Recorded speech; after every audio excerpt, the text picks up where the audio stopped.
Hello বন্ধুরা, Piyali Shashanka lifestyle ব্লগে আপনাদের সবাইকে স্বাগত। আশা করি আপনারা সবাই ভালো আছেন এবং আমিও ভালো আছি। তো রোজ দিনের মতন আজকেও একটি নতুন ভিডিও নিয়ে আপনাদের সামনে চলে এলাম। তো আমার ভিডিওগুলো কেমন লাগছে আপনারা অবশ্যই জানাবেন। যদি এই ভিডিওর মধ্যে কিছু ভুল হয়ে থাকে তো সেটাও জানাবেন। আপনাদের সঙ্গে আমি আমার সারাদিনের মুহূর্তগুলো শেয়ার করি, তো সেখানে ভুল ত্রুটি হতেই পারে। যদি ভুল হয়ে থাকে তো অবশ্যই আপনারা জানাবেন। তো এখানে প্রথমে আজকে মেয়েকে স্কুলে পাঠিয়ে দিয়েছি, মেয়ে স্কুল চলে যাচ্ছে। তারপরে আমি এখানে কিছুটা ভিজে জামা কাপড় আছে সেইগুলো শুকনো করতে দিয়ে দিচ্ছি। প্রথমে শুকনো করতে দিয়ে দিচ্ছি, কারণ হচ্ছে আমি এগুলো ভিতরের দিকেই মেলে দিচ্ছি, কারণ হঠাৎ করে এখন বৃষ্টি আসছে, যার জন্য জামা কাপড় সব ভিজে যাচ্ছে। ওই জন্য ভিতরেই একটু দিয়ে দিলাম।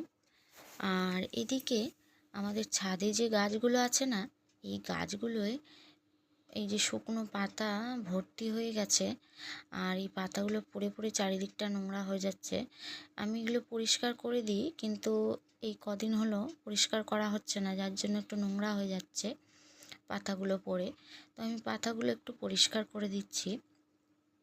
সব গাছের পাতাগুলো আমি যখন যখন সময় পাই এরকম শুকনো পাতাগুলো ফেলে দিই। বেশি বড় গাছ হলে হয়তো করা যেত না, কিন্তু ছোট ছোট গাছ যেগুলো ফুল গাছ, ওই জন্য কিছুটা হলেও পরিষ্কার করে দিই।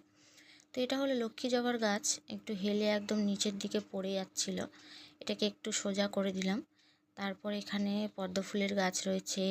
তারপরে এখানে দেখো পুঁইশাক গাছগুলো একদম নিচে নেমে গেছিলো, আবার টেনে সোজা করে দিলাম। তো তারপরে একটু এদিকটায় যাব, এদিকটায় সেরকম কিছু নেই, আর চলে যাব নিচে। নিচে গিয়ে রান্না করে নেব। তো এই যে আমি নিচে চলে এসেছি, এসে রান্নাটা করে নেব। আমার ভিডিওগুলো যারা যারা দেখছেন তারা কিন্তু অবশ্যই কমেন্ট করে জানাবেন আমার ভিডিওগুলো কেমন হচ্ছে। তো প্রথমে আমি ভাতটা বসিয়ে দিলাম। তো এবারে ভাতটা বসিয়ে দিয়েছি, রান্নাটা করে নেব, কারণ মেয়েও বাড়ি চলে আসবে। তো আমি আবারও আজকে আপনাদের সঙ্গে আরেকটা জিনিস শেয়ার করব, যেটা এখন বলবো না, একটু পরে বলছি। তো এবারে এখানে আমি কিছুটা ইলিশ মাছ নিয়েছি। ইলিশ মাছকে কাঁচা ইলিশ রান্না করব। তো আমার আরেকটি চ্যানেল আছে পিয়ালিস হোম রেসিপি বলে, ওখানে আপনারা দেখতে পারেন, ওখানে অনেক রান্নার রেসিপি আছে। তো এবারে মেয়ে চলে এলো বাড়ি, দুপুরবেলা মেয়ে এসেছে স্কুল থেকে। তারপরে আমি এই যে আরেকটা জিনিস শেয়ার করব বলেছিলাম, সেইটা হলো এই যে যেটা হলো আমি যেদিন নার্সারি থেকে গাছ কিনতে গেছিলাম, ওই দিনই ওই ভিডিওতে বলেছিলাম যে যেদিনকে আম গাছটা বাড়িতে নিয়ে যাব সেটাও আপনাদের সঙ্গে শেয়ার করব। তো এই হলো সেই আম গাছটা, যেটা নার্সারিতে সেদিন কিনে রেখে দিয়েছিলাম।